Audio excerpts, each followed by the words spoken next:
ಇನ್ನು ಪ್ರಹ್ಲಾದ್ ಜೋಶಿ ವಿಚಾರವಾಗಿ ಸಚಿವ ಪ್ರಿಯಾಂಕ್ ಖರ್ಗೆ ಕಿಡಿಕಾರಿದ್ದಾರೆ. ಹೊಸ ಬಾಂಬ್ ಅನ್ನ ಸಿಡಿಸಿದ್ದಾರೆ. ಹಾಗಾದ್ರೆ ಪ್ರಿಯಾಂಕ್ ಖರ್ಗೆ ಏನ್ ಹೇಳಿದ್ರು? ನಮ್ಮ ಪ್ರತಿನಿಧಿ ಅನಿಲ್ ಕಲ್ಕೆರೆ ಪ್ರಿಯಾಂಕ್ ಅವ್ರನ್ನ ಮಾತನಾಡಿಸಿದ್ದಾರೆ. ಬನ್ನಿ ನೋಡೋಣ. ನನ್ನೊಟ್ಟಿಗೆ ಸಚಿವ ಪ್ರಿಯಾಂಕ್ ಖರ್ಗೆ ಅವ್ರನ್ನ ಮಾತಾಡ್ತೇನೆ. ಸರ್, ಈಗ ನಿನ್ನೆ ಪ್ರಹ್ಲಾದ್ ಜೋಶಿ ಅವರು ಒಂದು ಗಂಭೀರವಾದ ಆರೋಪ ಮಾಡಿದ್ದಾರೆ. ಅಂದ್ರೆ ಈಗ ಮೂಡ ಮತ್ತೆ ವಾಲ್ಮೀಕಿ ಹಗರಣವನ್ನ ಡೈವರ್ಟ್ ಮಾಡೋದಕ್ಕೋಸ್ಕರನೇ ದರ್ಶನ್ ಕೇಸ್ನಲ್ಲಿ ಅಂದ್ರೆ ರೇಣುಕಾ ಸ್ವಾಮಿ ಕೇಸ್ನಲ್ಲಿ ಒಂದು ಫೋಟೋ ರಿಟ್ರೀವ್ ಮಾಡಿತ್ತು, ಅದಕ್ಕೋಸ್ಕರ ಬಿಡುಗಡೆ ಮಾಡಿದ್ದಾರೆ ಅಂತ. ನೋಡಿ, ಪ್ರಹ್ಲಾದ್ ಜೋಶಿ ಅವರು ಹಿರಿಯರು, ಕೇಂದ್ರ ಸಚಿವರು. ಕರ್ನಾಟಕಕ್ಕೆ ಏನು ಬರಬೇಕು ಕೇಂದ್ರದಿಂದ ಅದ್ರ ಬಗ್ಗೆ ಮಾತನಾಡೋದು ಎಂದು ನಾನು ನೋಡಿಲ್ಲ. ಅವರಿಗೆ ಮಹದಾಯಿ ವಿಚಾರದಲ್ಲಿ ನಮಗೆ ನಾನು ಏನು ವೈಲ್ಡ್ ಲೈಫ್ ಟ್ರಿಬ್ಯುನಲ್ ಇರ್ಬೋದು, ಗ್ರೀನ್ ಟ್ರಿಬ್ಯುನಲ್ ಇರ್ಬೋದು, ಇನ್ನೂ ಸಿಕ್ಕಿಲ್ಲ. ಅದ್ರ ಬಗ್ಗೆ ಇವತ್ತನ ಮಾತಾಡ್ತಾರೆ ಅವರು.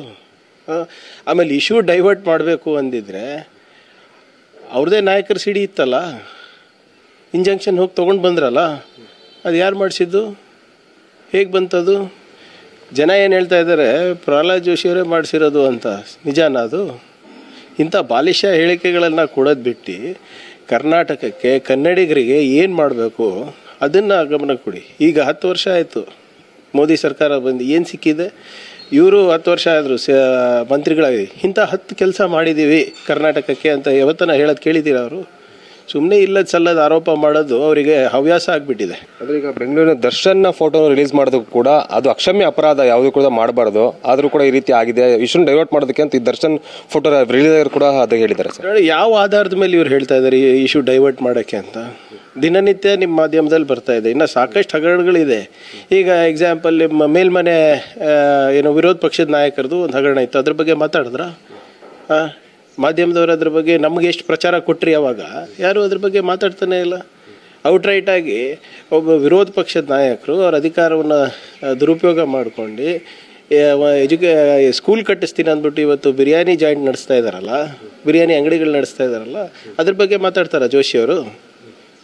ಸೊ ಅದಕ್ಕೆ ಇವೆಲ್ಲನೂ ಇಶ್ಯೂ ಡೈವರ್ಷನ್ನು ಅದು ಇದು ಎಲ್ಲ ಏನೋ ಮೋದಿಯವ್ರು ಮಾಡ್ತಾರಲ್ಲ, ಹಾಗೆ ಮಾಡೋದು ನಮ್ಗೆ ಅವಶ್ಯಕತೆ ಇಲ್ಲ. ನಾವು ಒಳ್ಳೆ ಆಡಳಿತ ಕೊಡ್ತಾ ಇದ್ದೀವಿ, ಗ್ಯಾರಂಟಿಗಳು ತಲುಪಿಸ್ತಾ ಇದ್ದೀವಿ, ಎತ್ತಿನೊಳೆ ಅಂತ ಬೃಹತ್ ಕಾರ್ಯಕ್ರಮಗಳನ್ನು ಮಾಡ್ತಾ ಇದ್ದೀವಿ, ನಿಪುಣ ಯೋಜನೆ ಅಂದ್ಬಿಟ್ಟು ನಮ್ಮ ಯುವಕರಿಗೆ ಕೆಲಸ ಕೊಡುವಂಥ, ಉದ್ಯೋಗ ಸೃಷ್ಟಿ ಮಾಡುವಂಥ ಕೆಲಸಗಳನ್ನು ನಾವು ಮಾಡ್ತಾ ಇದ್ದೀವಿ. ನಮಗೇನು ಅವಶ್ಯಕತೆ ಇಲ್ಲ ಇದರದೆಲ್ಲ. ಸರ್, ಈಗ ಮಹದಾಯಿ ವಿಚಾರವಾಗಿ ಏನು ಹೇಳ್ತಾರೆ ಸರ್? ನನ್ನ ಕ್ಯಾಬಿನೆಟಲ್ಲಿ ಕೂಡ ಚರ್ಚೆ ಆಗಿರುವಂಥದ್ದು, ನಿಯೋಗನ ಕೊಂಡೊಯ್ತಾರೆ ಕೇಂದ್ರಕ್ಕೆ ಅಂತ. ಇಲ್ಲ, ಆಲ್ ಪಾರ್ಟಿ ಮೀಟಿಂಗ್ ಮಾಡೋಣ. ಈಗ ಅದೇನು ಬರೀ ಕಾಂಗ್ರೆಸ್ಸಿಗೆ ಲಾಭ ತರುತ್ತೇನೆ? ಕನ್ನಡಿಗರು ತಾನೇ ಒಳ್ಳೇದಾಗ್ತದೆ. ಈಗ ಯಾವುದೋ ಒಂದು ಪವರ್ ಪ್ರಾಜೆಕ್ಟಿಗೆ ವೈಲ್ಡ್ ಲೈಫ್ ಟ್ರಿಬ್ಯುನಲ್ ಅವರು ಒಪ್ಪಿಗೆ ಕೊಡ್ತಾರೆ. ಇದಕ್ಕೆ ಯಾಕೆ ಒಪ್ಪಿಗೆ ಕೊಡ್ತಾ ಇಲ್ಲ? ಯಾಕಂದರೆ ಅದು ಗೋವಾದ ಪ್ರಾಜೆಕ್ಟ್ ಅಂತ. ಸೊ ಎಲ್ಲೋ ಒಂದು ಕಡೆ ಕೇಂದ್ರ ಸರ್ಕಾರ ನಮ್ಮ ಮಲತಾಯಿ ಧೋರಣೆ ಮಾಡ್ತಾ ಇದ್ದಾರೆ. ಮೋದಿಯವರು ಮತ್ತು ಶಾ ಅವರು ನಮ್ಮ ಕನ್ನಡಿಗರ ಮೇಲೆ ಸೇಡ್ ತೀರಿಸ್ಕೊತಾ ಇದ್ದಾರೆ, ಚುನಾವಣೆಯನ್ನು BJPಗೆ ಸೋಲ್ಸೋಕ್ಕೆ ಅಂತ. ಅದ್ರ ಬಗ್ಗೆ ಮಾತಾಡಲಿ ಜೋಶಿ ಸಾಹೇಬರು. ಎಸ್ ಕೂಡ ಸಚಿವ ಪ್ರಿಯಾಂಕ್ ಖರ್ಗೆ ಅವರ ಮಾತು. ಕ್ಯಾಮರಾ ಪರ್ಸನ್ ಪ್ರಣಯ್ ಸಹಿತ ಅನಿಲ್ ಕಲ್ಕೆರೆ, TV9 ಬೆಂಗಳೂರು.